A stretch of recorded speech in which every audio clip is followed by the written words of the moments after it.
ገባችሁ?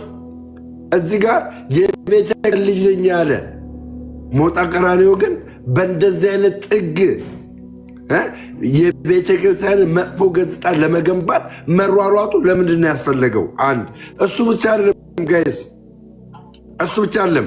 እነዛ መልኩን ምንድነው እዚህ አላፋት ዝማሬ ላይ ያላቸው ነገር ምንድነው? ጉቶም ተጨመረ። ይኸው ዮኒ ማኛ ደግፋላ። ስማ አጋንንት ነው። ንቁ፣ ጌታ ምስክር ንቁ። መጽሐፍ ቅዱስ አንብቡ፣ መጽሐፍ ቅዱስ አንብቡ፣ መጽሐፍ ቅዱስ አንብቡ፣ መጽሐፍ ቅዱስ አንብቡ። የተሰጣችሁን ከካልቸርና ከባህል ጋር ተጨምሮ የተሰጣችሁን ሃይማኖት ተሸክማችሁ ህዝብን አታስርቡ፣ ህዝብን አታስጨርሱ። ላይቭ ነው አሁን ላይቭ ነው። ኦኬ ጉቶ እያለ እንደዚህ ነው። አያችሁ እኔ አሁን የምናገረው አሁንም ደጋግም የምናገረው ያለ እውቀት ብዙዎቹ ሶሻል ሚዲያ ላይ መጥተዋል። እውቀት የሚባል የለም፣ ማመዛዘን የሚባል የለም። ቅናት፣ ጥሎ ማለፍ የሚባለው ነገር ነው ያለው። ይሄ ማንንም ሊያስቆጣ የሚችል አልነበረም። እግዚአብሔር ምስክሬ ነው የምለው፣ ማንንም ሰው ሊያስቆጣ የሚችል ነገር አልነበረም። ይሄ ጌታ ነው የምለው። እንዴት ያስቆጣል? ተዘመረ ተብሎ ኦርቶዶክስ ለቅዱሳን እንደምትዘምር እናውቃለን። ማን አያውቅም? አይደለም ሙስሊም ያውቃል አይደለም? የኦርቶዶክስ ልጅ ለቅዱሳን ትዘምራለች፣ ለቅድስት ድንግል ማርያም፣ ለመላእክቶች ይዘምራል። ይሄ ያደርጉታል። አዲስ ነገር አይደለም፣ አዲስ ነገር አልተፈጠረም። ግን ልጆቿ በሙሉ ቤተክርስቲያን እንዲውሉ በክርስቶስ ልደት ቀን ማድረጓ ትልቅ ስራን የሰራችው በቃ ኤክስትሪምሊ አሜዚንግ ጃ። ክለብ ነበር እኮ የሚውሉት፣ እንደ ጭፈራ ቤት ነበር እኮ። ዛሬ ገና ነው፣ እንኳን ለገና አደረሳችሁ የእንትና ኮንሰርት ተብሎ እኮ የሚፖሰትበት ነበር ኦርቶዶክስ። ይሄን ነገር ኦርቶዶክስ መቀየሯ የየትኛውም እምነት ተከታይ ሆን እንዴት ሊያስከፋ ይችላል? ዘፈን ሲባል የኦርቶዶክስ ተብሎ የሚውለው ዛሬ ተቀይሮ ነገሮች በተወሰነ መልኩ ስለተስተካከሉ በምንም መልኩ ይሆን እንዴት ሊከፋችሁ ይችላል? የከፋችሁ ሰዎች ለምን የከፋችሁ? ቅሬታው ከማመሰላችሁ ከዮኒ ማኛ ጋር እንጂ ከቤተ ክርስቲያን አይደለም። እንዴት ዮኒ ማኛ ሊያመሰግነው ቻለ? እሱ ካመሰገነ ስህተት ነው ማለት ነው ብላችሁ ይዛችሁታል። ይኸው ጉቶም ተነሳ፣ ዘመድኩን ተነሳ። ይኸው ማን ነው ደግሞ ሞጣ ጭራሽ ከነስድቡ ጭምር ነው የገባላችሁ። ስለዚህ ማስተዋል ጥሩ ነው ብዬ ነው የማስበው። አንዳንዴ የኦርቶዶክስ ልጅ ስለሆንክ ወይ ደግሞ የጴንጤ ልጅ ስለሆንክ ብቻ ቤተክርስቲያንን ትወዳለህ ታከብራለህ ማለት አይደለም። አሁን በፕሮቴስታንት ከሄድክ ቀንደኛ የፕሮቴስታንት ጠላት ካልከኝ እኔ እማን አቤል አቡናን ለቤተክርስቲያን ምንም ጥቅም የለውም፣ ምንም ጥቅም የለውም ለቤተክርስቲያን። there is no benefit to it ካያችሁ ማለት ነው። እንደ አንድ ፕሮቴስታንት የምናገረው አቤል አቡና አይጠቅምም ለቤተክርስቲያን። እዚህም ደግሞ አሉልህ አንድ ቪዲዮ ላሰማ ደግሞ አሉ። ይህንን ነው ማለት የምፈልገውና ጎሄ አንድ ያሰማና ቡካዬ እንኳን ደህና መጣሽ። ዮኒ እንኳን ደህና ቆየ። እኔ ቆይ ትንሽ ተናግሬ ልወርድ ነው። እኔ አንዴ እናዳምጣት፣ አንዴ ትወርዳለች። እኔ ልልህ የፈለግኩት this is your hard work, this is your result ብዬ ነው የማስበው። you deserve all the credit. አንተ ከድሮም ጀምሮ ስትጮህ የነበረው ነው እና ይሄንን በማየት በእውነት ልትኮራ ይገባሃል። this is a big deal እና ካንሰርት ቀርቶ ኢየሱስ ብቻ ስሙ ከፍ ሲል ነበረ። no matter what የኢየሱስ ስም ከፍ ተብሎ ሲታይ እኔ በጣም ነው ያስደሰተኝ። እኔም ባይ ነው የመጣውና right away ያስታወስኩት ያንተ ሁሌ ጩኸት ለምንድነው በኢየሱስ ልደት ላይ ካንሰርት የሚፈጠረው? ለምንድነው በትንሳኤው ላይ ዘፈን የሚሆነው? የሱ በዓል ሆኖ እያለ ያልክ ሁሌ ታወራ ነበርና this is your hard work, you should be so proud እና በጣም ነው የተደነኩብህ። እግዚአብሔር እንኳን ለዚህ አበቃህ ነው የምለው። ሌላው ደግሞ ደሜ ሰውን ሁሉ ሚውት አድርጓል። ሚውት አድርጓል። አሁንም አንድ ሰው ነው አንተ አለኝ። አንተ ኦርቶዶክሳውያን ስለገፉ ከዮኒ ማኛ ጋር ሆነ ዮኒ ቤት ስድብ፣ መጥፎ ስድብ ብቻ ነው ሚውት የሚደረገው። ለምን አታቀሪን? እኔ አዲስ ማድረግ የለበትም። አስተያየት ይቻላል። እኔን አሁን ይልሱኛል። አስተያየት አልቀይም። ግን መጥፎ ስድብ ብቻ ነው። ስድብ አባራለሁ። እና በጣም ብዙ ጴንጤዎች ኮምፕሌን እየመጣልኝ ነው። አሁንም ትናንትም ዛሬ ዱና አራት አስለሰኛ አባቴ ያያል። አሁን ለመሰለ ቡካ አሁን ለአንቺ ብነግርሽ ማለት ነው ለአንቺ ብነግርሽ አሁን እንደዚህ የምትይው የኔ ሞሬተርነት እንዲያነሳው ነው አለ ያን ሰው አንድ ነገር ልንገር እንደ ቡካ እውነቴን ነው የምልህ ሶሻል ሚዲያ ላይ ለረጅም ጊዜ ነው የምታውቀኝ እግዚአብሔር በሚያውቀው ፖዚቲቭ የማንንም ኔጌቲቭ ማየት የምትፈልግ ሰው አይደለችም አንለስ ኤክስትሪምሊ የሄደ ሰው ካልሆነ እንደ ሌላው ቢሆን በድብቅ ታውራይ ነበረ ይኸው ለአንተው ነው የነገረች እንደዚህ የሚልን ሰው ካየ አዳምጥና የሚስተካከል ነገር ካለ ማስተካከል ሌላ ነገረኝ ነው እኔ አሁን መብት አለው የሚወደን እንዳለ እንኳን ተራዎቹን ክርስቶስን ያንን ሁላ ተአምር እያደረገ የሚጠሉን ነበሩ ሊገሉት የሚያሳዱን ነበሩ እና ስድብ ከሌለው ዝም ብሎ ትችት በዮኒ ማኛ ኦርቶዶክስ ገለመለ ይዝበሉ መብታቸው ነው የሚሸቅሉበት ነው ስለዚህ ቦታ አትስጠውሱ ያንን ነው እያለች ቡካ እያለችው እና በጣም ልትወደድ የምትችል እኔ ጓደኛዬ ናት በጣም እሷ ቢያንስ 4 ዓመት አንተ ቤት ሞሬተር እንደነበረች አውቃለሁ በጣም ጓደኛዬም ወዳጄም ናት አክባሪም ናት በአሁን ዘመን አይደለም ቆም ነው ማወራ ይሄ ላሰማ ሁለት እንትን ይኸውልህ ተመልከት የ2017 ታፕታፕ ኮፒ ሊንክ ኔዎቹ ተባረኩ ቪአይፒ እንግዶች ቆራቢያን ስማ ሀሳብ አለን ይሄን አልልክበትም መቀበል የሚችሉ ሰዎች ተዘጋጅተው ያሉ የሌሉትም ደግሞ የንስሐ ትምህርት እንዲያገኙ ቀድሞ እየተሰራ ያለ ስራ አለ በጃን መጥምቁ ዮሐንስ የሚባል በኢትዮጵያ ጃንደረባ ትውልድ ውስጥ ያለ ክፍል ይሄ ራሱ ጥያቄ ተነስቶበታል ቅዱስ ያሬድ ቅዱስ ኤልያስ የሚባለው አሁን ቀርቶ ጃን ያሬድ ጃን ኤልያስ እየተባለ ነው እንደዚህ ግንዛቤው ራሱ ከምን የተነሳ እንደሆነ ሳያውቁ ሙሉን እንስማውና ሀሳቡን ሙሉን ሰምተነው አስተያየት መስጠቱ ይሻላል 2018 የአላፋት ዝማሬ የቪአይፒ እንግዶች ቆራቢያን እንዲሆኑ ሀሳብ አለን ብዙ ምዕመናን ስጋውን ደግሞ እንዲቀበሉ መቀበል የሚችሉ ሰዎች ተዘጋጅተው ያሉ የሌሉትም ደግሞ የንስሐ ትምህርት እንዲያገኙ ቀድሞ እየተሰራ ያለ ስራ አለ በጃን መጥምቁ ዮሐንስ የሚባል በኢትዮጵያ ጃንደረባ ትውልድ ውስጥ ያለ ክፍል ይህን እየሰራ ነው አያይዞ ብዙ ጥሩ ስራዎች እየሰሩ ነው የቅዳሴ ተሰጥኦ ትምህርት አሁን ይጀመራል በዩቲዩብ ስለዚህ ያ ቀን የአላፋት ቅዳሴም ሆኖ በስክሪን ላይ ተሰጥኦውን እያየ ሰው እያነበበ አስቀድሶ ቆርቦ ዶሮ በመስራት የሚያልፈው ጊዜ ቅድም እንዳነሳሳ ነው ሰው ራሱን በመስራት እንዲያሳልፈው ሌላው ቀርቶ ቤት የሚያገለግሉ የቤት ውስጥ እህቶቻችንንም ጭምር ይዞ ተመቶ በቃ በጌታ ልደት ማሳለፍ ሰባ ሰገልን ሆኖ እረኞችን ሆኖ ከመላእክት ጋር በመዘመር የሚያልፍበት ክብረ በዓል እንዲሆን ሀሳብ አለ እንግዲህ መነሻው መድረሻው እግዚአብሔር ቢፈቅድ ይህን ይመስላል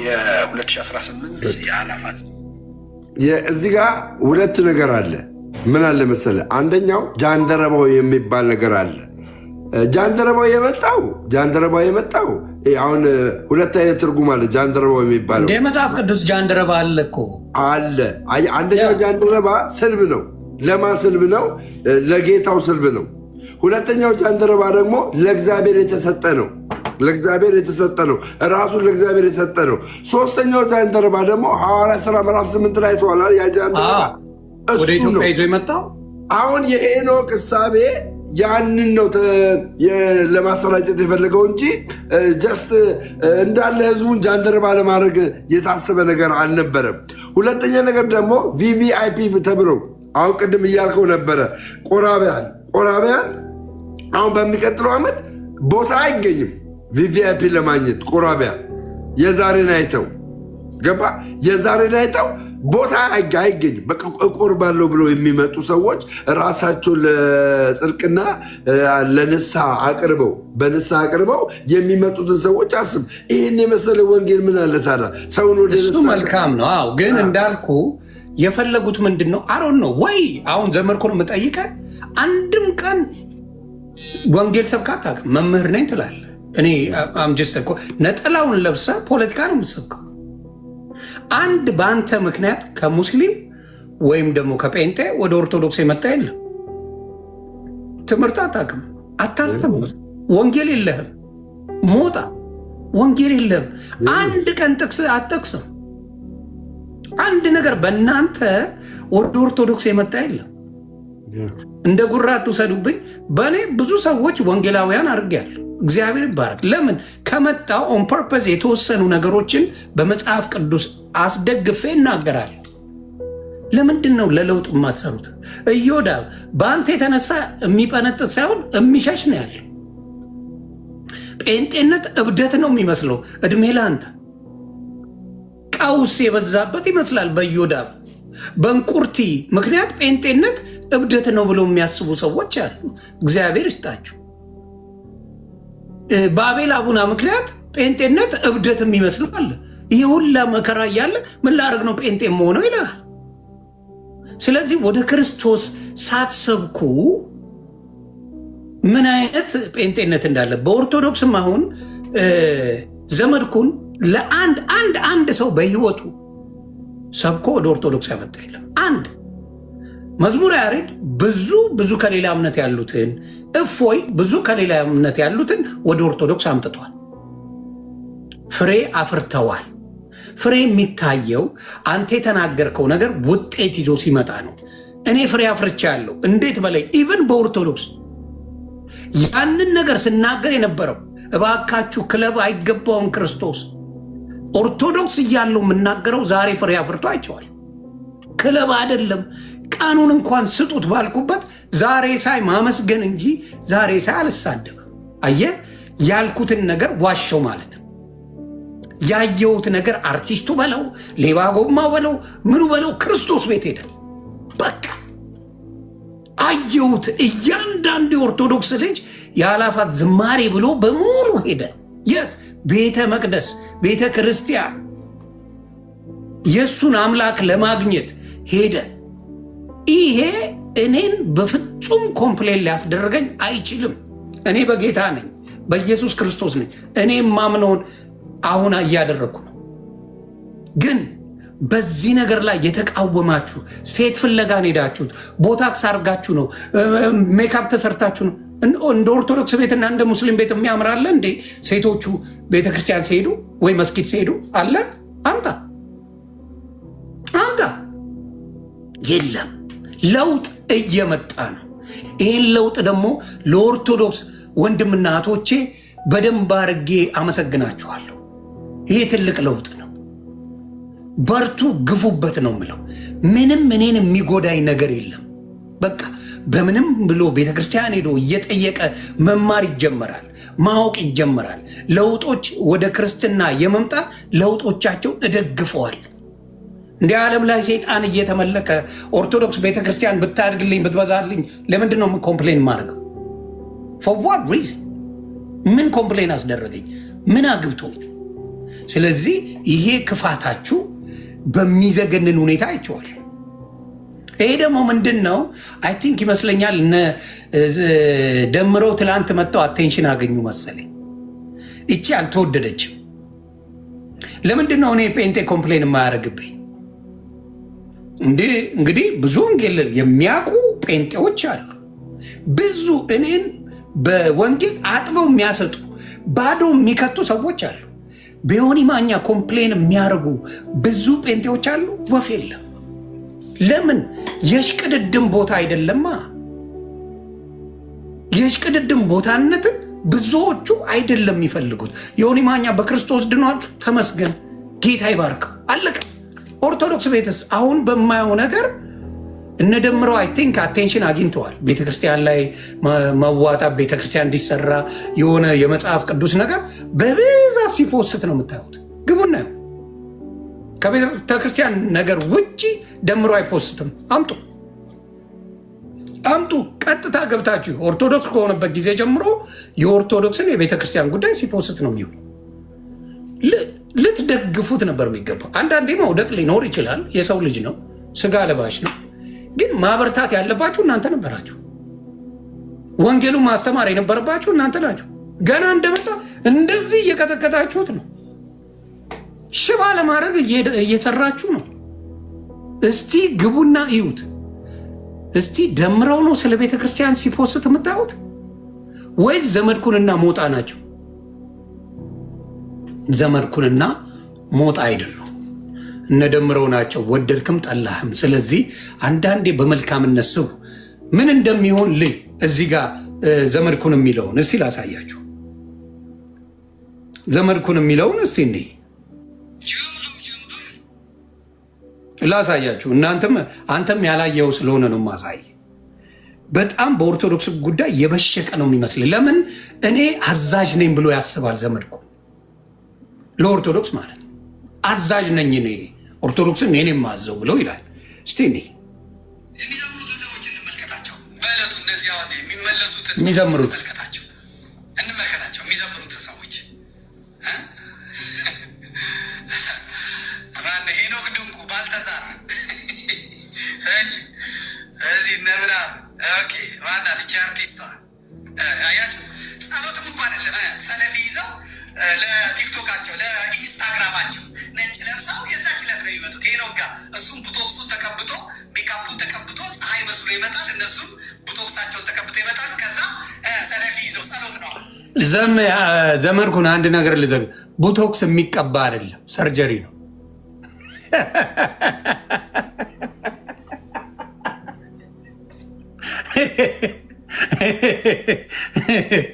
ዘመዴ አንዳንዴ ጉግል ማድረግ ጥሩ ነው፣ የተባለውን መባል ጥሩ ነው። ቡቶክስ የሚቀባ የሚጠጣ ነገር አይደለም። ቡቶክስ ሰርጀሪ የሚደረግ ነው። ፊት እንደዚህ የሚወጥሩት ምናምን ነገር ስለሆነ እያለ እየሄድክ ኢንጀክሽን ሊፕል ሊያደርጉ ይችላሉ። እዚህ ጋር አድርገው ወጣ ሊያደርጉ ይችላሉ። ስለዚህ እያወቁ መናገር ጥሩ ነው። ቡቶክስ የሚቀባለ እንደ እያሉ ሰዎቹ እንዳይሸወዱ ብዬ ነው። በዚሁ አጋጣሚ ቀጥል። ለሞቱት እየዘመሩ ያው ተመልከተው። ይሄ ደግሞ የጋንግስተሩ ቡድን ነው፣ የአኬ ቡድን ነው። ከአርቲስቶቹ ጎን ያለው ደግሞ ጋንግስተር የአኬ ቡድን። እኔ አኬ እወደዋለሁ። አክሊለ በእውነት የሚወደድ አክሊለ መጽሐፍ ቅዱስ በደንብ የሚያነብ ወንድም ነው። በደንብ ቻሌንጅ የሚያደርግ ነው፣ የሚጠይቅ ነው፣ ጎበዝ ነው። የአክሊለ ቡድን አክሊለ የመጽሐፍ ቅዱስን ነገር ከመናገር ውጭ ሌላ አጀንዳ፣ ሌላ ፖለቲካ ሲሰራ ሰምቼው አላውቅም። ስለዚህ የአክሊለ የጋንግስተሩ ቡድን እያለ ነው። እስቲ እንሂድ። ያ ጋንግስተር ዱርዬ ማለት ነው በነገራችን ላይ ጋንግስተር።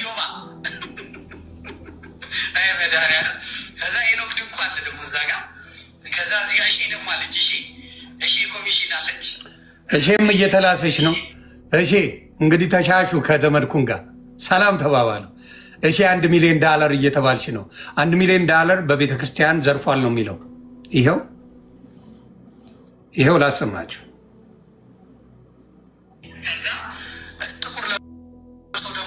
ቆይ $1 ሚሊዮን ሲል ይኸው ከአርቲስቶቹ ጎን ያለው ደግሞ የአኬ ቡድን ነው። ጋንግስተሩ የቤተ ክርስቲያን ጠበቃዎች ናቸው እነዚህ እነዮባ መድኃኒዓለም። ከዛ ሄኖክ ድንቁ አለ ደግሞ እዛ ጋር። ከዛ እዚህ ጋር እሺ ደግሞ አለች። እሺ ኮሚሽን አለች $1 ሚሊዮን። እሺ $1 ሚሊዮን ሰማችሁ አይደል? ለብሰው ደግሞ እነዚህ ይመጣሉ። ምክንያቱም እዚህ ሴቶች ኮፒሊንግ ታፕታፕ ኔዎች ሴቶቹን ለመባረክ ይመጣሉ። በእውነት በጣም ነው የሚገርመኝ። ሴቶቹን ለመባረክ። አረ ኦርቶዶክስን አታሰድም። በዚህ ኦርቶዶክሶች በጣም ነው የምወዳቸው አሏሽ። ሴትም ብሎ የሚመጣ ቄስ የለም፣ ሴትም ብሎ የሚመጣ ዲያቆን የለም። አብዛኛው የለም ኦርቶዶክስ ጋር። ተው ብልግና። ይሄ የማይሆነውን ስም አትሰጥም። ሌላ መብት ነው። ይሄ ይጠጣሉ፣ ይሰክራሉ ምናምን ማለት ትችላለህ። የቤተ ክርስቲያን ይሄ ቆብ ቀሚስ ለብሶ ምን ብሎ መስቀል ይዞ ምናምን ነገር እንደዚህ አይነት ነገር ውስጥ ብዙዎች ኦርቶዶክስ አነጻጽራል። ታስታውስ እንደሆነ ከፕሮቴስታንት ቤተ እምነት ጋር ያለውን አነጻጽርክና እነሱ ማለት ቤተ ክርስቲያንን አይወክሉም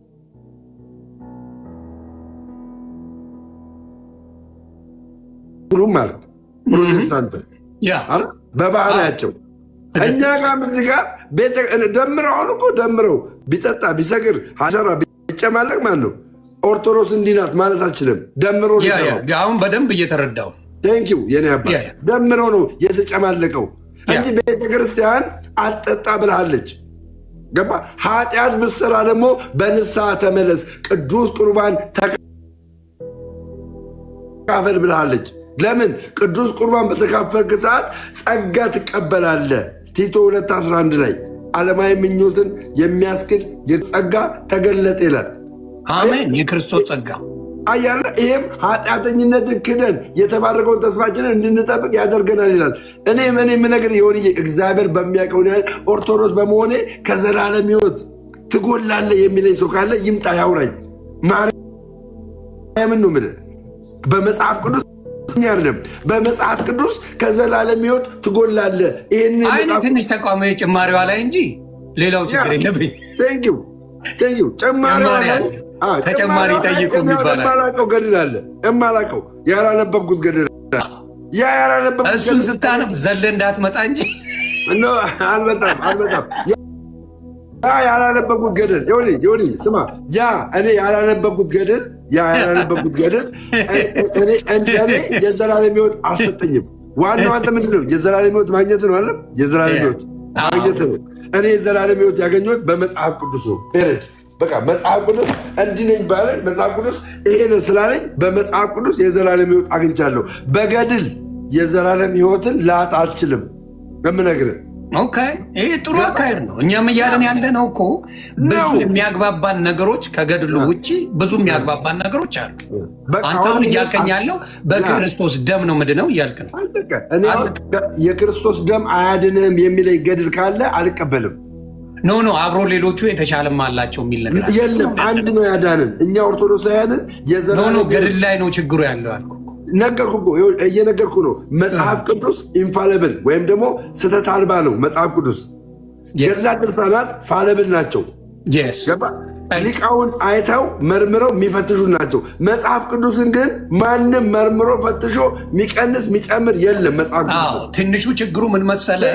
በደንብ ቁጭ ብለው ቻሌንጅ ማድረግ አለባቸው። ፋለብል ካለው ገብተዋል። ቁጭ ብለው ነዋውሩን ብለው ተነጋግረው ራሳቸው ለምን የነፍስ ጉዳይ ስለሆነ ሰዎች እየጠፉ ነው።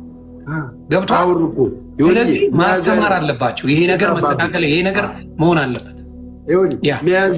ሚያዝያ ላይ ሊቃውንት ገባ ሲኖዶስ ስብሰባ ነበረው በገድላት ዙሪያ ላይ በገድላት ድርሳናት ዙሪያ ላይ አቡነ ማትያስን ጨምሮ ምናልባት ይሄ ኢንፎርሜሽን ከሌለ ልንገርህ። ሚያዝያ ላይ 2017 ማለት ነው 2017 ሚያዝያ ላይ ስብሰባ ነበራቸው። ገድላት ድርሳናትን ቤተክርስቲያንን የሚያወክሉ በመሃል የቤተክርስቲያን እውቅና የሌላቸው በሊቃውንት ያልተመረመሩ መጽሐፍቶችን እናስወግዳለን አይተን ብለው ስብሰባ ተቀምጠዋል። ዓመት አለፈው እኮ እርምጃ እኮ በደንብ አልተወሰደ። አንድ መጽሐፍ ውጭ ይመረምራሉ እኮ ሊቃውንቶች። የሊቃውንት ስራ ስለሆነ የሚያውቁት እኮ ነው። አሁን ለምሳሌ ሊቃውንቶች ያውቋቸዋል ገድላቶቹ። አብዛኛው ገድላትን ያውቃሉ። እዛው ስህተት ያለውን መንጥረው ማውጣት ይህን ያህል ጊዜ አይፈጅም። ለምን? የነፍስ ጉዳይ ነው፣ የስጋ ጉዳይ አይደለም። አሁን ምን አለ መሰለህ፣ አሁን ኦርቶዶክስ ውስጥ ለምሳሌ ግን እኔ አንድን ገድል እዚህ ጋር ላሳይክ። አንድ ገድል ባለፈውም እያሳየሁህ ነበር። አሁን እዚህ ጋር ተአምረ ኢየሱስ ታፕ ኮፒ ሊንክ ቤተሰብ ተአምረ ኢየሱስ ነው። ገባ? እዚህ ተአምረ ኢየሱስ ማለት ከመጽሐፍ ቅዱስ ውጭ ኢየሱስ ክርስቶስ ያደረጋቸው ተአምራቶችና የሰራቸው ስራዎች የተጻፈበት ነው። እዚኛው ላይ ገባ? እዚኛው መጽሐፍ ቅዱስ ላይ ለምሳሌ ግን አንድ ሊቅ መጥቶ እዚኛው ገድል ላይ በለው መጽሐፍ ቅዱስ ማነው? እዚኛው መጽሐፍ ቅዱስ ላይ ሶሪ፣ እዚኛው ገድላት ላይ አንድ ሊቅ መጥቶ እኔ ያመንኩበትና እምነቴን ዴቨሎፕ ያደረጉበትን እምነቴ እንዲጨምር ያደረጉበትን ቃል ቢያወጣ የሚሰበር ሰው አለ የለም ብለው እዛ ጋር ይመራመራሉ። ብዙ ናቸው ሊቃውንቶቹ። ገባ ይሁንዬ። አሁን እዚህ ላይ ኢየሱስ ክርስቶስ ያደረጋቸውን ተአምራቶች ነው የምታነበው። እዚህ ላይ ልጠይቅ ነው ደሜ፣ አንድ ቀለል ያለ ጥያቄ ላስወጋ ምናምን አይደለም።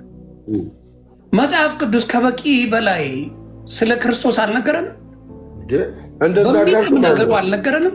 ደስ በሚል ነገሩ የኢየሱስን ተአምር አልነገረንም? እሺ እንደዛ ካል ጭማሪ እኮ ለቅምቀማና ለቡሌ እንጂ ለእግዚአብሔር ቃል የሚያስፈልግ ይሄ ምንድን ነው? ይሄ ማለት የፕሮቴስታንት መጽሐፍ የተጻፈ መጽሐፍ ነው። ይሄ ፕሮቴስታንት ምንድን ነው የሚለው መሰለህ? ምንድን ነው የሚለው መሰለህ? አዲስ ነው የጻፈው እዚህ ጋር ጸሐፊው ምንድን ነው የሚለው? አዲስ ኪዳን መዝሙረ ዳዊትና መጽሐፈ ምሳሌ አከተመ። መጽሐፈ ምሳሌ አዲስ ኪዳን ይሄ መጽሐፍ ቅዱስ አይደለም አይደለም። እሱን ማብራራት ችግር አለው እንዴ? አዎ ስማኝ፣ አሁን እዚህ ጋር አንተ ስታነበው የምትከተለውና ያመንከው መጽሐፍ ቅዱስን ይበልጥ ነው የሚያብራራልህ። ስለዚህ የክርስቶስ አምራ ገድል እንዴት ያብራራል መጽሐፍ ቅዱስ? ቴንኪዩ። እዚህ ጋር አሁን እዚኛው ላይ ኢየሱስ ክርስቶስ በዘመናት መካከል ተአምራቱ እንደማይቋረጥና አሁንም እየተደረገ እንዳለ በዚህ መጽሐፍት ላይ በዚህ ገድል ላይ ተቀምጧል። በዚህ ገድል ላይ ልዩነቱን ልዘግበህ አሁን እያለ ያለው እዛ ላይ ባለው ስፔሲፊክ በሆነ በመጽሐፍ ቅዱስ ላይ የመዝሙረ ዳዊትና ምሳሌ መጽሐፈ ምሳሌን ያልከኝ አይደለ?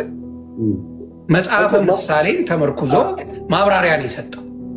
ማብራሪያ ሰጠ እንጂ ገድል አልጻፈም።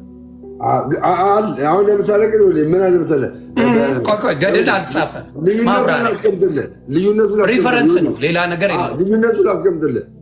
ልዩነቱን ለምሳሌ ቀን ኢየሱስ ክርስቶስ በቸርች ውስጥ በእናንተ በቤተክርስቲያን አዳራሽ ውስጥ ታምራት የሚደረግላቸው ሰዎች በቪዲዮ ሪከርድ ተቀምጧል። በቪዲዮ ያሁን ዘመን በቪዲዮ ሪከርድ ተቀምጧል። ገባ?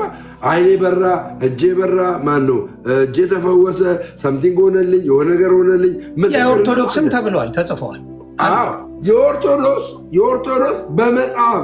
በመጽሐፍ ተቀምጦ ቀጥሎ ለሚመጣው ጄኔሬሽን ያንን ታምር እያነበበ ቀጥሎ የሚመጣው ጄኔሬሽን በእግዚአብሔር ላይ እምነቱን እንዲጨምር ለማድረግ እኮ ነው። ማብራት ይሄ የዘላለም ሕይወት አይሰጠኝም ነው አይደል? ይቺ ድማ ቀስ እያለ እኔ ጋር ዘግባ አይደለም። እሺ አይደለም። ለምን መሰለህ? አንድ የኦርቶዶክስ ቅዱስ ወይም ቅድስት እኔ እዚህ ምንም ሳላርግ የእሷን ብቻ ዝክር እየዘከርኩ ወይም የቅዱሱን ዝክር እየዘከርኩ ከኖርኩኝ የፈለገ ዱቄታም ህይወት እየኖርኩ ሰው በላ 78 ህይወት ያጠፋ ኖሮ የእሷን ስም ስላሰበው ብቻ ከሲኦል ይወጣለ ሞቶ ማለት ነው። እሱ ጋር ነው የኔ ቅራኔ። ገብተዋል? ከሲኦል ከሞትኩ በኋላ በቅድስና ሳልኖር በመልካም ነገር ሳልኖር ወንጌል በመስበክ ነው የምትድነው። በነገራችን ላይ ወንጌልን የክርስቶስን ወንጌል አብዛኛዎቹ ይሰብኩታል የሚለው ላይ ጥያቄ ምልክት አለ። ይሄኛው ላይ ላንብብልህ። እዚኛው ላይ ምን አለ መሰለህ? ቆይ ተራ ነገር አትጻፉ ባካችሁ። እዚህ ጋር ላላችሁ ወንድምና እህቶቼ የኦርቶዶክስም ሆነ የፕሮቴስታንትም ወንድምና እህቶቼ የምንነጋገረው ነገር እውነታን የተመለከተ ነገር ነው። የሚመቻችሁ ከሆነ እንትን በለው፣ አለበለዚያ ሚዩት ብሎክ ትደረጋላችሁ። ስለዚህ ማዳመጥ አትችሉ። ስለዚህ ያንን ነገር ተዉ። መጽሐፍ ቅዱስን ማብራራትና ከመጽሐፍ ቅዱስ ውጭ መጽሐፍ የተረገመ ይሁን ብሎ ጳውሎስ ጽፏል። የተረገመ ከዚህ ቃል ውጭ የሚጨምር የተረገመ ይሁን ብሎ ቃል በቃል ተናግሯል። የመጽሐፍ ቅዱስ ቃል ከበቂ በላይ ነው ለኛ። ያ ደግሞ የምስራች ነው። የምስራቹ ክርስቶስ ነው። ስለ ክርስቶስ ነው የሚሰበከው። ሌላ ስለ ሰው አትሰብከኝም። እኔ ስለሆነ ፓስተር እንድሰበክ አልፈልግም። እኔ ፈወድ ምን ያደርግልኛል ፓስተሩ? አሮን ኒድት የሚሰበክልኝ እሱ ስለሰበከው ክርስቶስ እንጂ ስለ ፓስተሩ እንድታወራኝ አልፈልግም። አሁን እኮ ችግር የፈላው ቅዱሳን በዙና ክርስቶስን ደበቁት። አየህ፣ ክርስቶስን ሰበከው የሚል የለም እኮ። ክርስቶስ ተደበቀ። እነዛ ቅዱሳን እየተባለ የእነሱ ስማ መዝሙር ላላቸው ሺህ አይነት መዝሙር እንዲያደረጉ ተብሎ ነው። በእኛ ውስጥ ሊያደርግ የሚችለው መንፈስ ቅዱስ ነው። እሱም ኢየሱስ ክርስቶስ ነው። የጳውሎስ ጨርቅ ሲያድን የነበረው የኢየሱስ ክርስቶስ መንፈስ ቅዱስ ስላለበት እንጂ ጨርቁ የሚያድን ሆኖ አይደለም። ስለዚህ የጨርቁ የሚያድን ከሆነ የክርስቶስ ጨርቅ እኮ ነክታው 12 ዓመት የምትደማ ሴት ድና ነበር አይደል እንዴ? ግን ሌቦቹ የሚቀጠቅጡት ቦጫጭቀው ጨርቁን ሲከፋፈሉት ምንም አላረጋቸው፣ እያጋፉት ለዛውም እኮ እያጋፉት። ስለዚህ አሁንም ወንጌል መሆን ያለበት ኦርቶዶክስ የተመሰረተችው በክርስቶስ ደም ነው ካለች የክርስቶስን ከፍ ማድረግ እንጂ ሌሎቹ ዝቅ ነው ያሉት ምንም ቦታም የላቸው። በሱ ቸርነት ሄዳን እንጂ በራሱ ችሎታ የጸደቀ ማንም እንደሌለ እናውቃለን መጽሐፍ ቅዱስ ላይ። ስለዚህ ስለ ሰው ለምንድን ነው የሚሰበከን? ክርስቶስ በኢትዮጵያ ኦርቶዶክስ ተዋሕዶ ቤተክርስቲያን ውስጥ አበክሬ የምነግር ነገር እውነት የሆነ ነገር ልንገር አለም።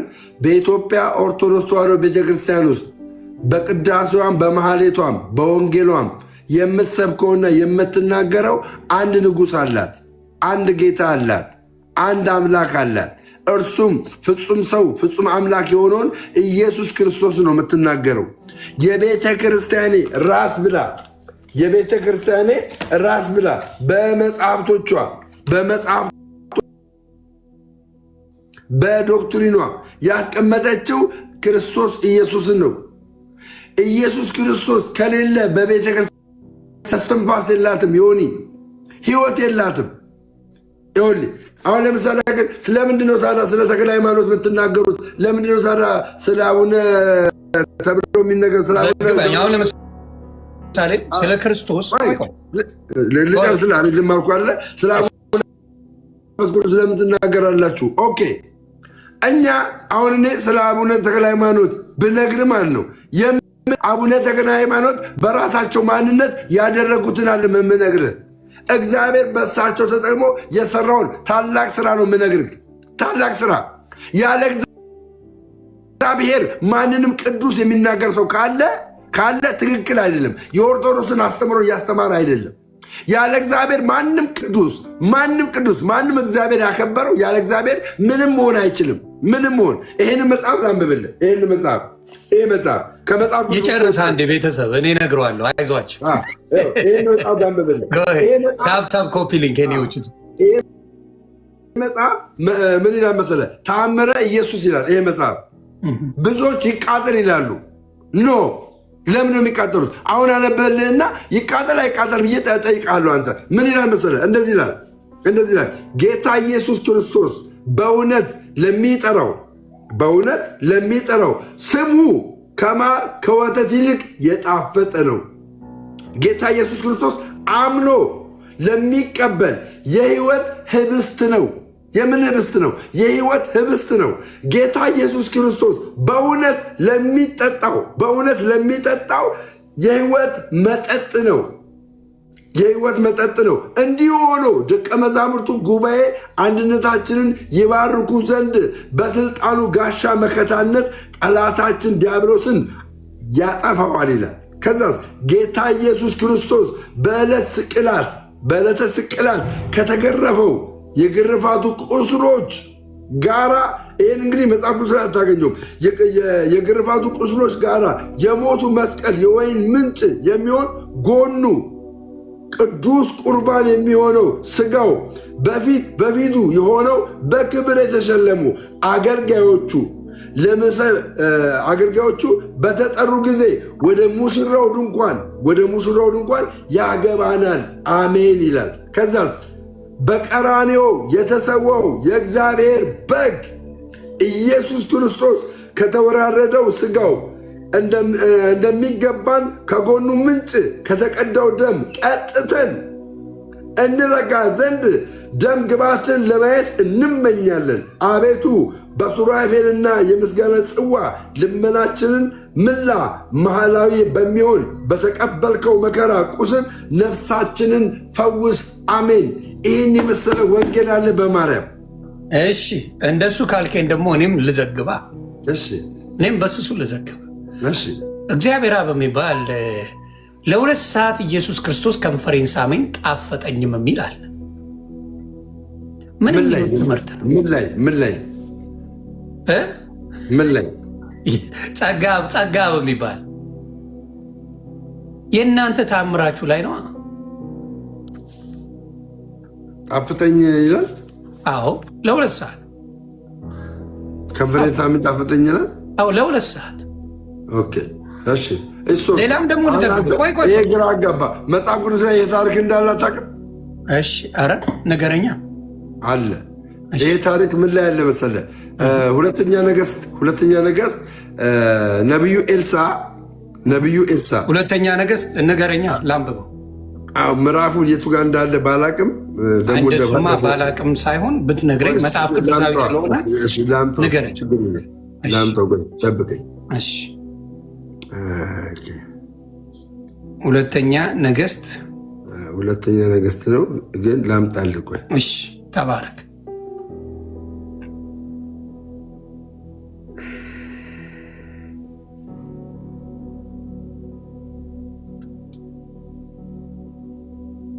ዘራ ብሩክ ነው። ሌላም አለ። አይ ብዙዎቹን ከነ መጽሐፉ መጥተው ሊነበሩ ይችላል። እኔ አሁን የምነግርህ ምን አለ መሰለህ ዮኒዬ፣ ምን ልልህ ፈልጌ መሰለህ? እኔ ልልህ የምፈልገው ሳሞ የሚል ቃል አምጣ።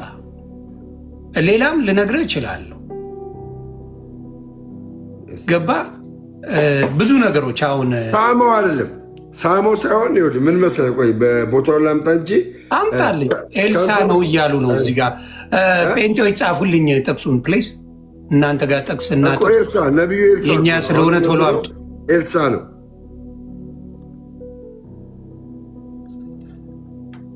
ቆይ ቀስ በል ቢኒ፣ ብዙ አታች ጎድጉዱ፣ ቀስ እያልን ነው። አሁን የዮሐንስ ወንጌል 4:24 ምን ይላል? እግዚአብሔር መንፈስ ነው፣ የሚሰግዱለትም በመንፈስና በእውነት ሊሰግዱለት ያስፈልጋቸዋል። ከኋላ ያለው ስዕል ምንድን ነው ይላል። እሱን ቀስ እያለን ቤተሰብ ስነ ስርዓት ምን አለ መሰለህ፣ እንደዛ አይነት ከሆነ በቤተክርስቲያን ውስጥ በቸርች ውስጥ አንተ በገባበት ቸርች ውስጥ መስቀል አይታላ። መስቀል ለምን ምን ያስፈልጋል? መስቀል አይሰገድለትም። ለዛ መስቀል ግን ምን ያደርጋል? መስቀሉ ምን ያደርጋል? ጥሩ መስቀል ብቻ ሳይሆን ሌላ ፕሮቴስታንት ቤት ውስጥ የስዕሎች አሉ። የመድኃኔዓለም ስዕል የሌሎችም ያለው አለ። ልነግርህ ነው። ያ ስዕል ማስተማሪያ ነው። ለምሳሌ መስማት ለተሳናቸው ሰዎች አይተው እንዲማሩበት ክርስቶስ መሰቀሉን፣ የክርስቶስን ትምህርት መስቀል ላይ መሰቀሉን ምናምን ማስተማሪያ ነው። ፕሮቴስታንት አሉት ስዕሎች አለ፣ በደንብ ስዕል አለ፣ ማስተማሪያ እንጂ የሚሰገድላቸው የለም። ገባ? አሁን ሌላ ታሪክ የሚመጣው ምን መሰለ? ስዕሉን አስቀምጠ ስትሰግድ ናው ጥያቄ ይመጣል። ፎር ዋት ሪዝን? አሁን እኔ እዚህ ምስል ላይ አሁን እኔ እየነገርኩ ነው። እዚህ ምስል ላይ የአምልኮ ስግደት አልሰግድም። የአምልኮ አላልኩም። ስግደት ምን ይላል? ስግደት የክብር ስግደት ብሎ በስነ ስርዓት አስቀምጦ መጽሐፍ ቅዱስ አንዷን ነው ብዙ ጊዜ ስትጠቅሷት ባየው ለንጉሱና ለእግዚአብሔር ሰገደ የሚለውን ሁልጊዜ ታመጧታላችሁ። ያቺን እንደ ምክንያት ትወስዳላችሁ። መጽሐፍ ቅዱስ ደግሞ ደጋግሞ ምን ብሎ ጽፎልሃል? መልአኩም መጥቶ ተጠንቀቅ እንዳታደርገው እያለ እኔ ከአንተ ጋር የምሰግድ ባሪያ ነኝ እያለ ይናገራል። ገባ? ግን ልነግርህ ነዋ፣ ልነግርህ። ስለዚህ ደጋግሞ ሲል ምን እየሆነ ሄዳል? የቱን ነው እኔ ፎከስ የማደርገው? አታደርግ የሚለኛ ላይ ነው ፎከስ የማደርገው። አንድ ሁለት ነገሮች ሲደረጉ ይቺን ነገር ኦርቶዶክስ ሮጣ ትወስደዋለች። ሌሎቹ ፎከስ መጽሐፍን እኛ እኔ አንድ ነገር ልበልና አንተ ትቀጥላለህ። አንድ ነገር ልበልና ትቀጥላለህ። እችን ብቻ ምን መሰለህ፣ አሁን ፕሮቴስታንትን ብታመጣው ሙሉን ፓኬጅ አድርጎ የሚመጣው ኢየሱስ ክርስቶስን ነው፣ የእግዚአብሔር ልጅ ነው። ስለ ፓስተር ስለ ሉተር ምናምን ተደንቆ ተጨንቆ ሲያወራል አትሰማም። በዶን ኬር አባታ ሰው እኮ የሄደ ነው። ልነግርህ አሁን ኦርቶዶክስ ጋር ስመጣ ለክርክርም ለምንም የሚመጣው ጉዳይ በክርስቶስ ጉዳይ አይደለም። የሆነን ሹሉቃን ጠበቃ ቆመ ትመጣለህ። This is the biggest problem we have. የሆነ ሰውዬ መዳን አልችልም። እኔ ልናገር። አሁንም እኛ ኢየሱስ ክርስቶስን ቀዳሚና ዋነኛ እንደሱ እኩል አድርገን የምናይበት ምንም አይነት ምክንያት የለንም። አረ በጌታ በኢየሱስ አዳምጠኝ። እኔ የምነግርህን ስማኝ። እኔ ኢየሱስ ክርስቶስን እዚህ መጽሐፍ ቅዱስ ላይ ሞባይል ያነሳው መጽሐፍ ቅዱስ ላይ በኢየሱስ ክርስቶስ ያገኘሁትን የዘላለም ሕይወት አላገኘህም ብሎ ሌላ ገድላት ላይ ቢጻፍ አልቀበልም። እሺ እንስማማ። አንተ አሁን ስለነገርከኝ ተባረክ። በአንተ አሁን ባልከኝ ነው። አንድ አባቴ አንተ ብቻ ሳይሆን ብዙዎች ስለሚሰሙ እሺ፣ እኛ ኦርቶዶክሳውያን ኢየሱስ ክርስቶስን በዜማ በዝማሬ በማህሌት በቅዳሴ ገብቷል የምናከብርበትና የምንጸልየው ወደ እሱ ነው። ወደ አምላካችን ወደ ጌታችን ወደ መድኃኒታችን ወደ ኢየሱስ ክርስቶስ ነው። ቀዳሚ ነው ኢየሱስ ክርስቶስ በቤተክርስቲያን ላይ ቀዳሚ ነው። እኔ እንደ ኢየሱስ ክርስቶስ እኩል የማየው ምንም የለም። እናቱን ድንግል ማርያምን ወልደዋለች እንጂ ገባ ለእኛ መዳን ምክንያት ሆናለች እንጂ እንደ ኢየሱስ ክርስቶስ እኩል አናያትም። ለምን? ኢየሱስ ክርስቶስ አምላክነቱን ትቶ ነው የመጣው። ለምንድን ነው የመጣው? አምላክነቱን ትቶ እኛን ለማዳን። ስለዚህ እኛ ኦርቶዶክሳውያን ለክርስቶስ ያለን ፍቅር ከፍ ያለ ነው። በተአምር ለሌላ እኩል እናደርገው አንችልም። ግን ቅድም እንዳልኩ አንዳንድ ሰዎች፣ አንዳንድ ግለሰቦች ከእውቀት ማነስ የተነሳ የሆነ ነገር ቢናገሩ የቤተ ክርስቲያን አስተምሮ ነው ማለት አይቻልም። ነውር ነው፣ አይቻልም። ወደዚህ ልምጣ። አንተ ቅድስት ድንግል ማርያም ተነስታለች በስጋዋ ብለህ ታምናለህ ወይስ አታምናለህ? ቴንኪው። ቅድስት ድንግል ማርያም እኛ መጽሐፍ ቅዱስ ብቻ የምንል አይደለንም። ለምሳሌ ያክል የቅድስት ድንግል ማርያምን መነሳት ካዩ ሐዋርያቶች መካከል አንዱ ሐዋርያው ቶማስ ነው። ገባ? ቶማስ ከግብፅ ሲመጣ ድንግል ማርያም ጋር የተገናኘ እንደነበረ የመጽሐፍ ቅዱስ አዋቂዎች ይናገራሉ። ስለዚህ ድንግል ማርያም የተነሳችው እኔን ለማዳን አይደለም። ቶማስ ስለ ቅድስት ድንግል ማርያም መጽሐፍ ቅዱስ እዚሁ ጋር ነው። ችግር የለውም። ቶማስ በምድር እያለ ስለ ቅድስት ድንግል ማርያም አንድ ነገር ትንፍሽ ብሏል። ያራዳል ይዘግበል ልጨርስልህ። መጣላለሁ። ኢቫዴስ የተባለ ጸሐፊ ስለ ድንግል ማርያም መነሳት ገብተዋል። በራሱ በሆነ መጽሐፍ አስቀምጧል። ድንግል ማርያም ስትሞት የ64 ዓመት ዕድሜ ኖሯል ነበር የሞተችው። ነገር ግን በልጇ ኃይል የተነሳ ነው ያረገችው። በልጇ ኃይል የተነሳችው ለምን ኤልያስ እንዳልሞተ ገባ? ኤልያስ ሞትን አልሞተም፣ አረገ እንጂ። ሄኖክ ሞትን አላየም። ገባ? ሄኖክ ሞትን አላየም። ሙሴ ሞተ ተባለ እንጂ የሙሴ ሬሳ አልተገኘም። እነዚህ በግለሰብ ደረጃ ሰው ሆነው ይህንን ያክል ክብር ካገኙ ድንግል ማርያም መለኮትን ወልዳ አምላክን በስጋ ወልዳ እነሱ ያገኙትን ክብር አታገኝም ብሎ መናገር ዴፊኒትሊ ሮንግ ነው። ለምን? እኛ በመጽሐፍ ቅዱስ ብቻ አማኞች አይደለንም። ሌሎች ትውፊቶች አሉን። በትውፊት እናምናለን፣ ብራዘር እናምናለን። ከዚህ የተነሳ ነው ድንግል ማርያምን አረገች ብለን የምንለው። እዛው ላይ ጥያቄ ስላለኝ ነው ማብራታ። ጥያቄ ምን መሰለ? እዛው ላይ ቶማስ ምድር ላይ ያለች አንድም ነገር ስለሷ አልተናገረም። ታዲያ ቶማስ እንዴት አያል ልትል ቻልክ? ቶማስ ስለ ጴጥሮስ ተናግሮ ያውቃል? ቶማስ ኦኬ፣ ስለ ጴጥሮስ አልተናገረም እና ስለዚህ ስለ ጴጥሮስ ያልተናገረው ቶማስ መጽሐፍ ቅዱስ ላይ ስለ ድንግል ማርያም ይናገራል ብለህ ስለ ጴጥሮስ ጴጥሮስ አድርጓል ብሎ እሱ አላወራ። መጠበቅ የለብህማ። አሁን ይኸውልህ ምን አለ መሰለህ መጽሐፍ ቅዱስ ላይ ስለ ድንግል ማርያም አላወራም። አሁን አንተ በስጋ ተነስታለች ነው የምትለው አይደል? ቆይ በስጋ ተነስታለች ነው የምትለው። ይሄ የሆነው አንዴ ያልከውን ቼክ ለማድረግ ነው። መቃብሯ ተፈንቅሎ ተነስታለች ነው የምትለው አይደል? መቃብሯ ተፈንቅሎ ተፈነቃቅሎ የሚባለውን የአማርኛ ወርድ እኔ እዚህ ጋር ባልጠቀምም የክርስቶስ ሲሆን የክርስቶስ ሲሆን እንትኑ እንዲያውም ያስቀመጡት ትልቅ ነው እንዳይነሳ አድርገው ምናልባት ሊነሳ ብለው ያደረጉት የክርስቶስን ግብዳ ነገር አድርገውበታል። እሱም ፈንቅሎ ነው ክርስቶስ የተነሳው አይደለም ነው ወይስ አይደለም? ማን ያንከባልልኛል? በማርቆስ ወንጌል ምዕራፍ 16 ላይ መልአኩ እንዳንከባለለው ይናገራል። አሁን ድንግል ማርያም እንዴት ነው የተነሳችው? ተፈነቃቅሎ ነው? ምን ሆኖ ነው? እኔ ድንግል ማርያም መነሳቷን የምነግር ለአንተ በክርስቶስ በልጇ ኃይል ልጇ ላይ ባለው ኃይል የተነሳ ማን ሞትን እንዳላየ ሄኖክ ሞትን እንዳላየ ማን ሞትን እንዳላየ ኤልያስ ሞትን እንዳላየ ማን ሞትን እንዳላየ ሙሴ ሞተ ተባለ እንጂ ሬሳው እንዳልተገኘ ድንግል ማርያምን መለኮትን በስጋ የወለደች ድንግል ማርያምን ይህንን ክብር ነው ያገኘችው። ልጇ ነው ያስነሳት።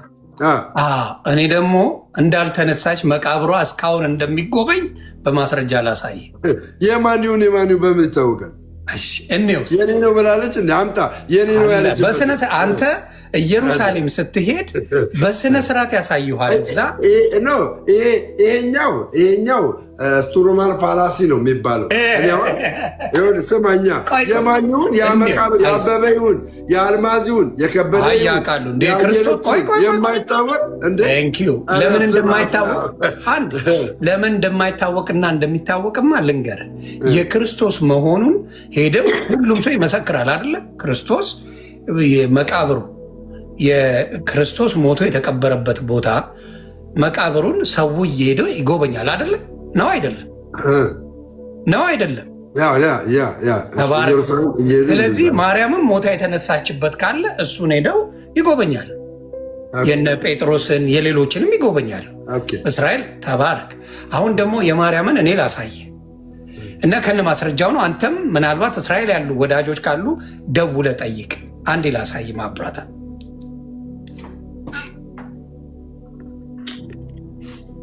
እመቤታችን ቅድስት ድንግል ማርያም የተቀበረችበት መቃብር ነው። እሱን አይተን እየወጣን ነው ያለ ነው። በህይወት ዘመኗ ጌታችን ኢየሱስ ክርስቶስን የወለደች ትውልድ ሁሉ ብፅዕት የሚሏት ቅድስት ድንግል ማርያም እዛ አሁን በቪዲዮ ያያችሁት ቦታ ላይ ተቀብራለች። መቃብሩን አይተን እየወጣን ያለ ነው። የኢየሱስ መቃብር ግን ባዶ ነው። የእሷ መቃብር የት አለ? አጥንቱን ያሳየኛ። አጥንቱ ባዶ ነው። አጥንቱን ያሳየኛ። የእሷን የመቃብር ቦታው እና ቦታው አዳምጠኝ። የመቃብሩ ቦታ የተቀበረችበት አጥንቱን አውጥቶ ያሳየኝ። እዛ የተቀበረ መረጃ አይሆንም። ጎበዝ ልጅ አንዴ ማዳመጥም ጥሩ ነው፣ አይጎዳም። ስለዚህ እንደማይጎዳ ልነግርህ ፈልጌ ነው። የቅድስት ድንግል ማርያም አሁን መነሳቱ ጥቅሙ ጻድቅ ሴት እንደሆነች ማንም ያውቃል። ጻድቅ ናት ቅድስት ድንግል ማርያም። የተመረጠች ሴት ናት፣ የተወደደች ናት፣ የተከበረች ናት። ትውልድ ሁሉ ብፅዕት የሚሏት። ስለዚህ የቅድስና ቦታ እንደምትሄድ ማንም እስላሙ ጋር ብትሄድ ጥያቄ የለው።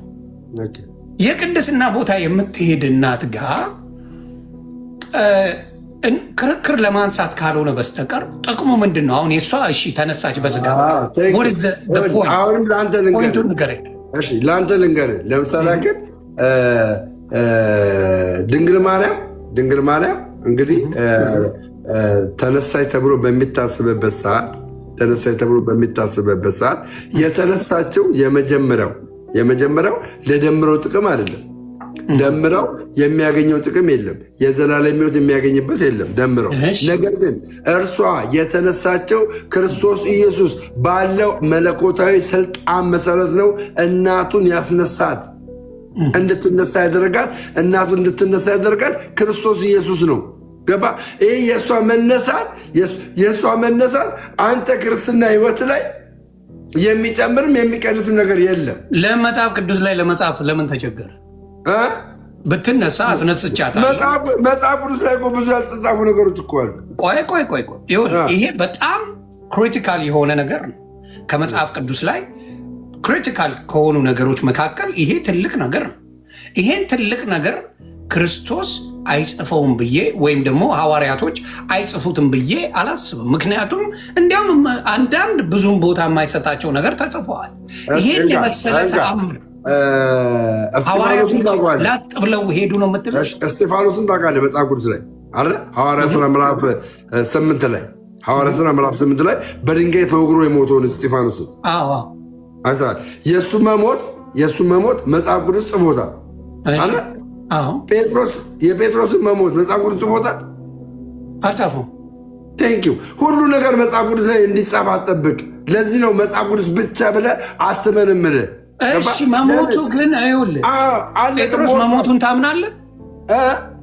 ጴጥሮስ መሞቱን ታምናለህ? ያውም ማለት ነው ጴጥሮስ ልንገርህ፣ በመጽሐፍ ቅዱስ አዋቂዎች ገባ እንደ ኢየሱስ ክርስቶስ ሊሰቅሉ ሲሉ ዘቅዝቁኝና ግደሉኝ ነው ያላቸው። እንደሱ መሞት አልፈልግም ብሎ ነው የተናገረው። ይህንን በታሪክ በትውፊት ነው ተጽፎልህ አንተ ጋር የሚቀርብልህ። ለዚህ ነው አባቶች ሐዋርያዊ ቅብብሎች የሚያስፈልገን። ቆይ ንገረኝ አሁን። እሺ ልስማማልህ። በስጋ ተነስታ በ6 ወሯ ሄዳ ቶማስ አየር ላይ አግኝቷት እንዴት ሳላይሽ ብሎ ሩዋንዳ አድርጎት ምናምን ልመንልህ። ኦኬ ሆነ ልበል። ጥቅሙን ንገረኝ። ወደ ቤኔፊት ቤኔፊቱ ምን መሰለህ? እርሷ የአምላክ እናት መሆኗና አምላክ በሞት ላይ ስልጣን እንዳለው ጌታችን መድኃኒታችን ኢየሱስ ክርስቶስ በሞት ላይ ስልጣን እንዳለው ለእናቱ አሳየ። ለእናቱ ይህንን በሞት ላይ ስልጣን እንዳለውማ ይኸውልህ፣ በሞት ላይ ስልጣን እንዳለው እና አልዓዛርን የሞተ የ4 ቀን ሬሳን ስሙን ጠርቶ ከሬሳ ቦታ ላይ ሲያስነሳዋል። አይገናኝም። አልዓዛር ደግሞ ሞተ። ማርያም እኮ ደግማ አልሞተችም። ይኸውልህ ድንግል ማርያም ደግማ አልሞተችም። ልዩነቱ ይሄ ነው። ልዩነቱ አልዓዛር ደግሞ ሞተ፣ ተነሳ፣ ደግሞ ሞተ። ድንግል ማርያም ደግማ አልሞተችም። እኔ ምን እናድርግ መሰለ 66ቱ ስለማይበቃ 81 ላይ አሳየኝ ማለት 81 ላይ ቅድስት ድንግል ማርያም ሞታ መነሳቷን አሳየኝ። 66ቱ አይበቃ 81 እናድርግ። አዳምጠኝ። 66ቱ መጽሐፍት የተጨማሪ አዋል የሚባሉ መጽሐፍቶች 15ቱ ጭማሪ መጽሐፍቶች ገባ አዲስ ኪዳን ላይ ይዘት ያላቸው ሳይሆኑ በብሉይ ኪዳን በ400 ዘመን እግዚአብሔር ጸጥ ባለበት ዘመን በ400 ዘመን የተጻፉ ናቸው ተብሎ ነው የሚታስቡት። ነገር ግን በአዲስ ኪዳን 27ቱ መጽሐፍት ላይ ገባ እኔ እናንተ በምናምንበት 27ቱ የአዲስ ኪዳን መጽሐፍት ላይ ግን ተመሳሳይ ነገር ነው ያለው። ገባ እንዳረገች የሚጻፍ ነገር የለውም። ገባ ከ81ዱ አምጣ በለው ምናምን ብለው የሚጽፉልህ ሰዎች ስላላወቁ ነው። 81ዱን እኛ የምንቀበልበት አቀባበል ምን እንደሆነ ስላልተረዱ ነው። እሺ ወንድሜ፣ ለዛ ነው ድንግል ማርያምን እኛ አድርጋለች ብለን የምንለው የልጇ የክርስቶስ ኢየሱስ የመለኮታዊ ስልጣን እንድናውቅ እንድንረዳ ለእናቱ በሞት ላይ ስልጣን እንዳለው እንዳሳያት እንድታውቅ ነው እንጂ ለአንተ ለዘላለም ሕይወት ገባ ለአንተ ለዘላለም ሕይወት ልክ ክርስቶስ ኢየሱስ ሞትን ድል አድርጎ እንደተነሳው አይነት እንደሆነ አይደለም የምናምነው። ገባ እንደዛ ያድርገን ኮምፔር እንዳታረግ ይለያያል ማለት ነው። እሺ አባቢ ቴንኪው። ስለዚህ ሌላው ቅድስት ድንግል ማርያም ትመጣለች የሚል ነገር አለ። ለፍርድ ቀን ትመጣለች የሚል ነገር አለ። እሱንስ ታምንበታለህ እንዴ? ይሄ እኮ እንኳን ድንግል ማርያም ይቅርና እኮ 12ቱ ሐዋርያቶች እኮ በ12ቱ የእስራኤል ነገሮች ላይ ትፈርዳላችሁ ተብለዋል እኮ። እሱ ተጽፏል። በቃ 12ቱ ሐዋርያቶች በእነሱ ላይ ትፈርዳላችሁ ያለ ለ12ቱ ሐዋርያቶች የተሰጠ ስልጣን ገባ ለእናቱ ለድንግል ማርያም እኔ አሁን ይሄኛው ነው ድንግል ማርያም ትፈርዳለች የሚል እኔ አላነበብኩም።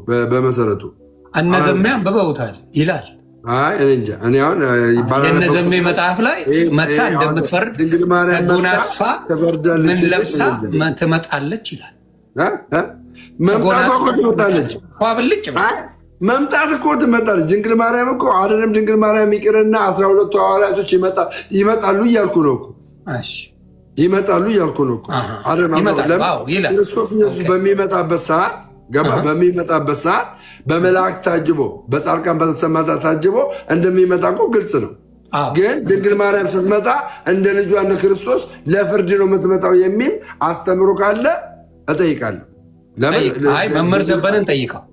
ድንግል ማርያም ከምንፍቅና የመጣ ጥያቄ ነው የሚለው መጠየቁ ጥሩ ብቻ ነው።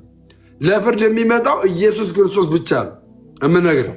ለፍርድ የሚመጣው አሁንም ሌሎቹ ጋር አይሰራም። በነገራችን ላይ ለፍርድ እንደምትመጣ ነው የሚናገሩት እነሱ። ዝም ብለህ በሚወረወረው ማስረጃ ላምጣ። አምጣ መጽሐፍ እንደዛ አምጣና። መጽሐፍ አይደለም ዶክተር ዘበነ የኦርቶዶክስ ኖ መጽሐፍ ዶክተር ዘበነ ሊናገር የሚችልበት መጽሐፍት ነው ማምጣት አለብህ። እኔ ማሳመን የምችለው እኮ በዶክተር ዘበነ አለም። በዶክተር ዘበነ እኮ የተመሰረተ ዶክትሪን የለንም እኛ። እሺ አይ መምጣቷን ካመንክ ማምጣቷ ላይ እኮ ትንሽ ነው የጨመረው ዘቤ። ትፈርዳለች። አሁን ውጣ ከግለሰብ አሁን ለምሳሌ ግን ሐዋርያው ዘላለም ስማኝ፣ አዳምጠኛ። ሐዋርያው ዘላለም እግዚአብሔር አያውቅም ብሏል። እግዚአብሔር አያውቅም ብሏል። አሁን ሐዋርያው ዘላለም እግዚአብሔር አያውቅም ብሏል። እግዚአብሔር ያውቃል አያውቅም ብዬ ስለ ሐዋርያው ዘላለም ልከራከር ከአንተ ጋር? በብዛት የኦርቶዶክስ ወንድሞች እዚህ ጋር ያላቸው ኦርቶዶክሶች ማርያም ለፍርድ ስትመጣ ልፈርድ ትመጣለች አትመጣም? እስኪ ከትምህርት ለፍርድ አትመጣም ማለት ከስር ያሉት ጻፉ። የኦርቶዶክስ ወንዶች ቅድስት ድንግል ማርያም ስትመጣ ለመፍረድ ትመጣ የለ ቤተሰብ በግድ ልታሳምን በግድ አይደለም። እኔ በግድ ምን አሳምን ነገር ነው የምነግርህ። ጴንጤ ነው ትመጣለች፣ ኦርቶዶክስ ይላል አስተምረዋለሁ። ጴንጤ ነው ትመጣለች ያለው ጴንጤ ነው። ኖ ማርያም የሚል ኖ ዘበነ ያለውን ላሰማችሁ አመጣም። እኔ ነገርኩህ። ይኸውልህ ጌታን ይላል። አልተረዳኝም። አድኝኝ የሚሉበት ሪዝን ዋናው ከልጅሽ አይደለም የሚሉት እመቤቴ አድኝኝ ብለው የሚሉበት ሪዝናቸው እኮ ይሄ ነው። ማብረገር አሁንም ዮኒ አይምሮውን አስተካክሎ ምንድን ነው የምታስተካክለው? እኔ አስተካክዬ ነው የማወራው። ደግሞ ወደ እኔ አትምጣ። እኔ የሚባለውን ነው። የኦርቶዶክስ በደንብ አስተማሪ ነው ማመጣኝ። ይኸውልህ አዳምጠኛ። እኛ ኦርቶዶክሳውያን አሁንም ኢንፋለብል ወይም ደግሞ ስህተት አልባ ብለን የምናምናቸው ሁለት ነገሮች አሉ። ምን? ቤተክርስቲያንና መጽሐፍ ቅዱስ ኢንፋለብል ናቸው ብለን የምንቀበለው ገባ? ኢንፋለብል። ከዛ ውጭ ግን ሰዎች ይሳሳታሉ። ገድላት ድርሳናት ይሳሳታሉ፣ ሊሳሳቱ ይችላሉ፣ ሊታረሙ ይችላሉ። ሊታረሙ ስለሚችሉ ነው ሚያዝያ ላይ ኢትዮጵያ ውስጥ ሲኖዶስ ቁጭ ብሎ በገድላት ድርሳናት ዙሪያ ላይ ውይይት ያደረገው ሲኖዶስ ቁጭ ብሎ ገባ? ሲኖዶስ ቁጭ ብሎ። ስለዚህ አንተ በመጽሐፍ ቅዱስ ላይ የምታገኘውን የዘላለም ሕይወት ማወቅ ነው እንጂ ያለብህ ገባ? ልክ እንደ ሌሎቹ ዘለ አንደኛ ነገር ገድላት ድርሳናትን መጠየቅ መማማር የሚችለው ያመነ ሰው ነው። ይህ አማኝ ስለ ገድላት ድርሳናት መነጋገር አይችልም። ይህ አማኝ መጀመሪያ ማመን አለበት፣ በመጽሐፍ ቅዱስ መግባባት አለበት በመጽሐፍ ቅዱስ። ከዛ በኋላ ነው ወደ ገድላት ድርሳናት የምንገባው። ስለዚህ እኔ የዘላለም ሕይወቴን በገድላት ድርሳናት በተጻፈ ላጣው አልችልም። መቼም አላጣው ገባ? የዘላለም ሕይወቴን ያገኘሁት በመጽሐፍ ቅዱስ ክርስቶስ ኢየሱስ በመስቀል ላይ ባፈሰሰው ደምና በቆረሰው ስጋ ነው። ይሄኛውን ልክ አይደለም የሚለኝ ገድላት ድርሳናት ካለ አልቀበልም። ይኸው የተጻፈም ደግሞ ሊኖር አይችልም። የሚላክልን አታንብብ። ኧረ ጌታን ሪሰርች እያደረኩ ነው። እያደረኩ ማነው የሚልክልኝ? እኔ ራሱ ሙሉ መረጃ እኔ እኮ ላይብረሪ ነኝ ብሮ። ቀስ ማን ይልክልኛል? እንዳልኩ ነው። እኔ ራሴ እኮ ሙሉ ሰርችም ሳረግ የምውል ሰው ነኝ ብሮ። እኔ ላንብብልህ ብራዘሯ ላንብብልህ። በጣም የምነግርህ ማለት ነው ኦርቶዶክስ ይህንን የመጽሐፍ ቅዱስ ቃል መቼም ልሽረው አችልም። ምን የሚለው ላንብብልህ፣ ትሰማኛለህ? ዮሐንስ ወንጌል ምዕራፍ 3 ቁጥር 36 ላይ በልጁ የሚያምን የዘላለም ሕይወት አለው፣ በልጁ የማያምን ግን የእግዚአብሔር ቁጣ በእርሱ ላይ ይኖራል እንጂ ሕይወትን አያይም የሚል አንድ በል ወንድሜ፣ አንድ በል። ሌላው ልምጣለ። ሌላው ይህንን ቃል ደግሞ ቤተክርስቲያን ትቀበላለች። ምን የሚለውን ቃል? ነገር ግን ስማኝ በደንብ አድርገህ ሮሜ 5:8 ላይ ነገር ግን ገና ኃጢአተኞች ሳለን ክርስቶስ ስለኛ ሞቷልና እግዚአብሔር ለእኛ ያለውን የራሱን ፍቅር ያስረዳል። ይልቁንስ እንግዲህ ስማኝ በእናትህ ማርያምን አዳምጠኝ። ይልቁንስ እንግዲህ አሁን በደሙ ከጸደቅን፣ ደምሮ የጸደቀው በምኑ ነው? በደሙ ነው። ሰምተኛል ብራዘርዬ? ስሙልኝ። ይሁን መጽሐፍ እንደውም 80 ላይ ላንብብልህ። 80 ላይ በደንብ አድርግ እንዳስረግጥልህ ማለት ነው። 80 ኦኬ፣ አንድ ጠብቀኝ። 80 ላንብብልህ። 80 ላንብብልህ አባቴ እምነግርህ ማለት ነው። 80 ላይ ያለው ላንብብልህ። እንደዚህ ይላል። ይኸውልህ 80 ይኸው ቆይ ዶክተር ዘበነ እኔ ያሳያቸዋለሁ ስላላችሁ የኦርቶዶክስ ትልቅ አስተማሪ አንድሽ አቁሞ አንድ እኔ ልጨርስና ከዛ እንነጋገርበታለን። እንደዚህ ይላል። ይኸውልህ 80 ላይ ነው እንግዲህ 80 ላይ እንደዚህ ይላል። እንግዲህ በደሙ ዛሬ ነው የሚለው 80 ላይ እንግዲህ በደሙ ዛሬ ከጸደቅን ከሚመጣው መከራ በእርሱ እንድናለን። እግዚአብሔር ይመስገን። አይታት 80 ላይ የተጻፈ ነው የምነግርህ። ኦርቶዶክስን አለመቀበል አትችልም። እና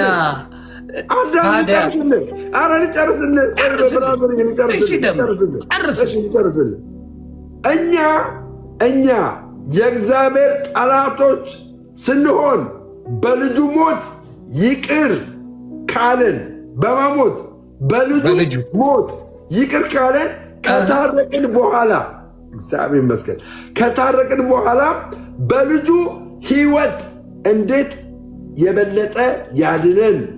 በዚህ ብቻ አይደለም፣ በእርሱ ይቅርታውን ባገኘንበት በጌታችን በኢየሱስ ክርስቶስ በእግዚአብሔር ዘንድ እንመካለን እንጂ። ብራዘር ይህንን ማለብልህ የኦርቶዶክስ እውነተኛ ፒላር የሆነውን ትምህርቷን ነው። ገባ አይደለም? የማይነቃነቀው ትምህርቷን ነው።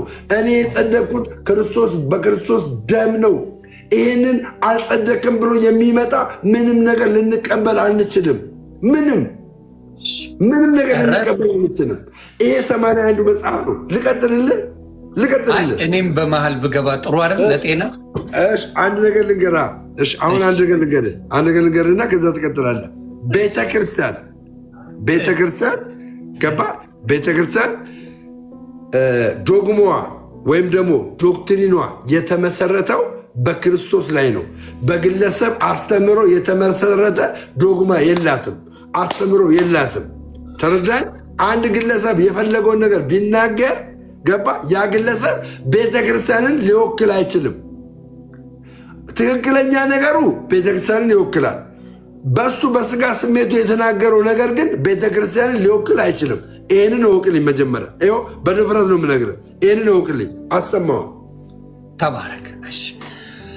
እንግዲህ እኔ እስከማውቀው መጀመሪያ ክብር ዝቅ አድርጌ አይደለም። ዶክተር ቴዎሎጂስት ነው። በጣም ዶክተሬቱ የተገኘው የመምህር ዘበነ በቴዎሎጂ ነው። በደንብ ነው የሚያስተምረው። ዲኤምቪ ኤሪያ ላይ ቤተክርስቲያን አለው። በቤተክርስቲያን ደረጃ የሚሰብክ የኦርቶዶክስ አባት ነው። ይሄን ሰው እንዲያቅፈልግ ማንም ተራ አንስቼ መንገድ ላይ ያለ አንስቼ ስለ ቤተክርስቲያን ምንም እውቀቱ የሌለው አንስቼ አይደለም የምናገረው የቤተክርስቲያን ቀኖኗን፣ ዶግማዋን፣ ሚስጥሯን፣ ትምህርቷን በደንብ አጠናቆ የተማረ በዶክትሬት ደረጃ ቴዎሎጂ የያዘ መምህር ነው ይሄን የሚናገረው።